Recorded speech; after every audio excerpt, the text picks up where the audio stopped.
FIFA geram skandal naturalisasi Malaysia kian memalukan. Timnas Malaysia didepak dari kualifikasi Piala Asia 2027. Ucapan kontroversial Mauro Zilstra jadi sasaran netizen. Alasan Laureen Ulrich layak membela timnas Indonesia. Assalamualaikum warahmatullahi wabarakatuh. Salam olahraga. FIFA semakin geram, skandal naturalisasi Malaysia kian memalukan. Yang kedua, timnas Malaysia didepak dari kualifikasi Piala Asia tahun 2027. Yang ketiga, ucapan kontroversi Mauro jadi sasaran netizen. Yang terakhir, Laureen Ulrich layak bela timnas Indonesia. Baik, saksikan bersama ya. Skandal besar yang melibatkan Federasi Sepak Bola Malaysia atau FAM kini memasuki babak baru yang sangat serius. FIFA dikabarkan sangat geram karena skandal naturalisasi Malaysia dinilai kian memalukan. Akar masalahnya adalah dugaan praktik manipulasi data atau naturalisasi palsu yang melibatkan 7 pemain keturunan yang ternyata dokumennya tidak valid. FIFA merasa dikelabui oleh pihak Malaysia dalam proses verifikasi tersebut. Yang membuat FIFA semakin marah adalah adanya indikasi bahwa bantuan dari AFC selama ini hanya dijadikan kedok untuk menutupi kesalahan administrasi yang disengaja. Bahkan, muncul isu mengenai perilaku para pengurus atau exco FAM yang dinilai tidak berintegritas. Kabarnya, ada skenario di mana pejabat yang bermasalah pura-pura mundur dari jabatan untuk meredakan emosi FIFA, namun diam-diam berencana untuk kembali mencalonkan diri. Pengamat sepak bola Malaysia, Datuk Pekan Ramli, menjelaskan alasan dibalik munculnya potensi itu dan upaya exco untuk kembali. Sontak, FIFA mencium gelagat ini sebagai upaya kibul-kibulan jilid kedua. Tindakan ini dianggap mencederai nilai-nilai sportivitas internasional. FIFA menekankan bahwa proses naturalisasi harus dilakukan dengan jujur, sesuai aturan statuta yang berlaku tanpa ada manipulasi silsilah. Kejadian ini membuat reputasi Malaysia di mata dunia runtuh seketika. Integritas federasi adalah fondasi dari prestasi tim nasional, dan jika fondasinya sudah rusak karena kecurangan, maka seluruh bangunan sepak bolanya akan terancam sanksi yang sangat berat. Indonesia harus mengambil pelajaran berharga dari sini agar proses naturalisasi kita tetap berada di jalur yang benar dan transparan. Usai memberikan sanksi kepada timnas Malaysia, FIFA secara tegas menyerahkan hukuman selanjutnya kepada AFC, terlebih lagi soal kontribusi Harimau Malaya di kualifikasi Piala Asia 2027. Timnas Malaysia saat ini berada di puncak klasemen grup F kualifikasi Piala Asia dengan 12 poin dari 4 pertandingan. Laga terakhir Malaysia akan berhadapan dengan Nepal pada 18 November dan Vietnam pada 31 Maret 2026. Saat ini Malaysia tengah berada dalam persaingan ketat dengan Vietnam yang memiliki 9 poin dan hanya juara grup saja dari total 6 grup yang berhak lolos menuju Piala Asia 2027. Melansir dari Skop, AFC sudah menerima berkas dari FIFA dan tengah menunggu keputusan dari CAS yang sedang ditangguhkan. Namun, hal tersebut tak menutup sanksi berat yang ada di depan mata. Contohnya, AFC juga pernah memberikan sanksi kepada Timor Leste usai terlibat skandal terhadap 12 pemain naturalisasi palsu yang terduga berdarah Brazil. Kala itu, AFC dan FIFA pun sepakat menghukum Timor Leste dilarang berpartisipasi di Piala Asia dan pencabutan paspor.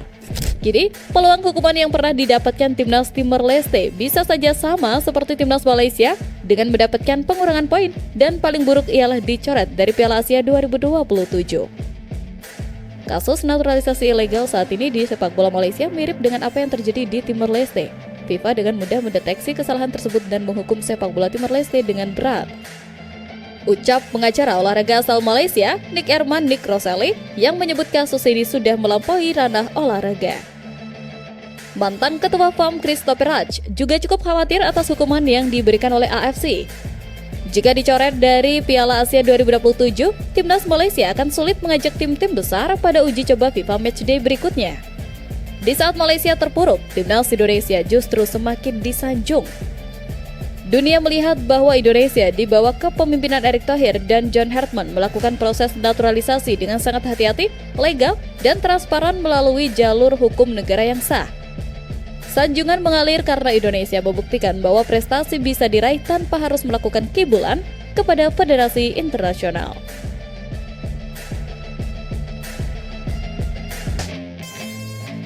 Euforia kedatangan pemain keturunan berkarir di Super League ternyata dibarengi dengan sebuah polemik. Ucapan kontroversial Mauro Zylstra kini menjadi sasaran gorengan netizen setelah ia resmi bergabung ke klub tanah air.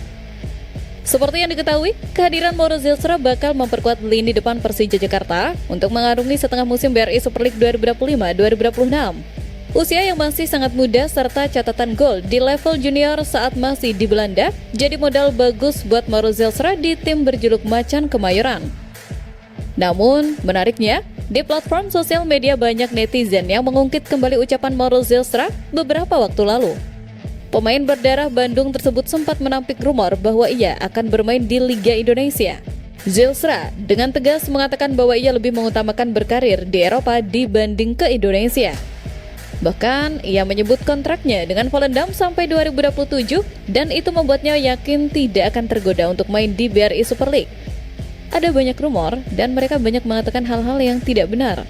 Untuk saya dan agen saya masih melihat klub dan saya juga masih punya kontrak hingga 2027 bersama Volendam. Ungkap Mauro Zylstra kala itu. Sontak, potongan komentar dari Mauro Zylstra dicibir netizen di laman sosial media. Termasuk unggahan akun Instagram Arsip Timnas yang langsung banyak dipenuhi komentar nyinyir netizen. Tidak bisa dipungkiri, netizen Indonesia dikenal sangat jeli dan kritis. Banyak yang beranggapan bahwa sebagai pemain profesional, Mauro harus lebih berhati-hati dalam berkomunikasi agar tidak menimbulkan salah paham. Apalagi, ia datang dengan ekspektasi tinggi sebagai salah satu calon mesin gol Timnas Indonesia di era John Hartman. Nama Laurin Ulrich belakangan ini mencuri perhatian supporter Timnas Indonesia. Gelandang muda milik VfB Stuttgart yang saat ini menjalani masa peminjaman bersama FC Magdeburg ramai diperbincangkan setelah disebut-sebut masuk radar PSSI untuk memperkuat Timnas Indonesia melalui jalur naturalisasi. Isu ini langsung memantik antusiasme besar karena Laurin bukan pemain biasa. Ia merupakan kapten Timnas Jerman U20, sebuah status yang menegaskan kualitas, kepemimpinan, serta pengalaman bertanding di level elit Eropa. Tak sedikit pihak menilai, jika berhasil direkrut, Laurin bisa menjadi salah satu transfer kelas wahid Timnas Indonesia dalam beberapa tahun terakhir. Perbincangan soal Laurin Ulrich juga tak lepas dari perubahan arah Timnas Indonesia di bawah komando John Hartman. Pelatih anyar Garuda itu dikenal piawai membangun proyek jangka panjang dan melobi pemain-pemain diaspora saat menangani Timnas Kanada. Publik pun menilai Hartman memiliki daya tarik tersendiri untuk meyakinkan pemain keturunan agar mau membela merah putih. Dorongan agar Laurin Ulrich bergabung bahkan menguat di media sosial. Akun Instagram @fulltimegaruda.id secara terbuka mempertanyakan peluang sang pemain di era baru Timnas Indonesia. Saat ini, Laurin Ulrich berstatus sebagai pemain FC Magdeburg di Liga 2 Jerman musim 2025-2026 setelah dipinjamkan dari VfB Stuttgart demi mendapatkan menit bermain reguler.